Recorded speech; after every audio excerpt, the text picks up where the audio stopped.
This is Inside Indiana Business Radio for the afternoon of Thursday, January 4th, 2024. I'm Kate Sharon. Indianapolis-based Eli Lilly and Company said Thursday that it has launched Lilly Direct, an online service that will offer direct home delivery of Lilly's obesity, migraine, and diabetes medications. Lilly said the service will also provide disease management resources and help connect patients to independent telehealth providers who can, quote, complement a patient's current primary care team or be an alternate to in-person care for certain conditions. Speaking on the Today Show, CEO Dave Ricks said patients will be connected with an independent telehealth provider who can provide a prescription. It's a critical part of how the site works. These drugs need to be used under the supervision of a physician, and we're just offering more choice in that regard. This is about patient success. Our sales will be the same either way, whether we sell it to CVS or Walgreens or sell it on our website. Lilly said obtaining medications directly will allow patients to, quote, easily access Lilly's affordability solutions and savings card opportunities, which are automatically applied for patients who qualify.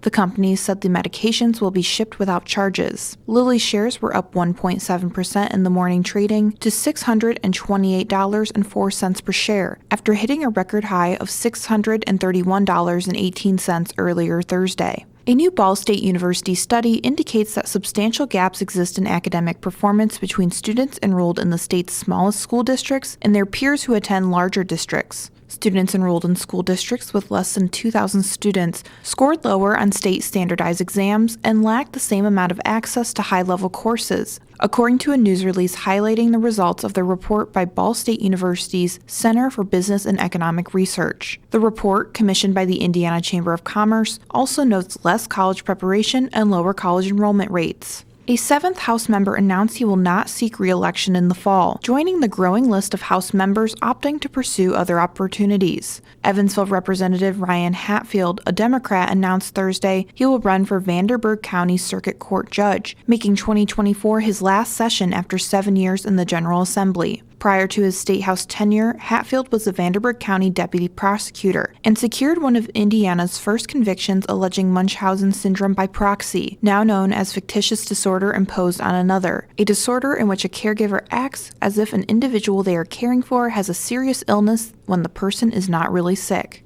From the number one source for Indiana business news, this is Inside Indiana Business Radio. Whether it's a new hire or a noteworthy promotion, IIB's Bigwigs and New Gigs serves as a platform to promote your team. Our revamped offering includes being featured on both the newly redesigned newsletter and at InsideIndianaBusiness.com. Subscribers to the Business News subscription save $10 off every listing, plus you can save $100 by bundling your submission to IIB with the Indianapolis Business Journal or the Indiana Lawyer. More at InsideIndianaBusiness.com. The Board of Directors for Indianapolis-based Elements Financial Federal Credit Union has named John Husing interim CEO, the credit union announced this week. Husing is a member of the Elements Board and most recently served as Vice President and Treasurer at Indiana University Health. Husing succeeds Whitney Anderson, who resigned from the position in late 2023 to pursue new opportunities. Maryville-based investment advisory firm Stratege IQ Financial Group LLC has been acquired by Waverly Advisors LLC in Alabama, the companies announced Wednesday. While financial terms are not being disclosed, Waverly said the acquisition increases its assets under management by $1.5 billion. Waverly said the acquisition is its largest transaction since it initiated an M&A-focused growth strategy in 2021. The firm made 7 acquisitions in 2023. A proposed bill would restrict the power to approve and oversee new charter schools in Indianapolis to 2 government authorizers, the Indiana Charter School Board and the Indianapolis Charter School Board. Under the legislation pitched by Democratic State Senator Andrea Hunley, a former Indianapolis Public Schools principal, several other authorizers that are active in the state would no longer be allowed to approve charter schools in Marion County. Authorizers are institutions that have the power to approve or reject charters for new schools and provide oversight that an elected school board would for traditional public schools. In Indiana, they can be tied to school boards, the state, and Indianapolis charter boards, or certain universities.